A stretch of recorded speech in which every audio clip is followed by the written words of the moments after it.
Matildita. Manolo, contigo quería yo hablar. ¿Tienes un minuto? Un minuto sí. Matilde, 2 minutos no. Es que verás, he desprendido el rodapié de la tienda y tendría que clavarlo. Vale. ¿Podrías hacerlo? Hecho. Hombre, claro que puede, Matilde, no te preocupes por Pero eso. mañana, No, esta misma tarde lo tienes hecho. No. Por una vecina, eso y más. Pues gracias, estupendo. Hasta luego. Hasta ahora, guapa. Pero tú, ¿para qué te comprometes por mí? ¿Para qué cuéntame tú Tío, doña Matilde, doña Matilde, dígale usted a mi tío lo bien que le he hecho yo el trabajo.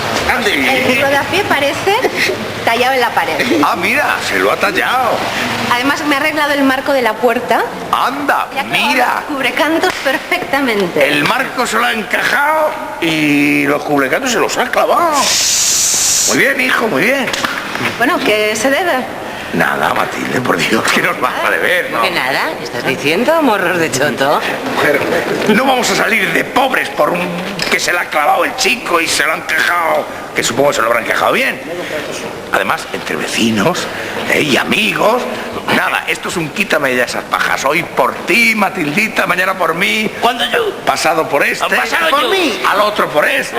A mí no me repartáis nada. ¿Y tú qué haces aquí? Ven a casa.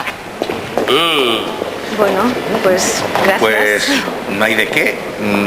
Este me voy a llevar la silla al bar, que con el cachondeo y tal, pues, oye, que me la ha llevado. Y ahora solo me falta encontrar una encargada para la tienda ya y todos felices. ¿Está usted buscando una encargada? Sí, Martita se casa y se va. Necesito una sustituta. ¿Por qué? ¿Tú conoces a alguien? Que llegue. No, Fai. No te pagas tan pronto el carro, ¡Ay! que lo mismo no tienes que vender la moto en paga. Mira qué mujerón, qué cuerpazo. Sí, es muy guapa, pero ¿qué sabe del negocio? Joder. Esta juega al pachilli, a la oca desde que era una cría, ¿sí o no? Sí, tiro porque me toca. Benito. Venga, dale una oportunidad, mujer. Mira, si te pones así Venga. y con esto de que somos vecinos y... Mira, por probar que no quede. Venga, un abrazo.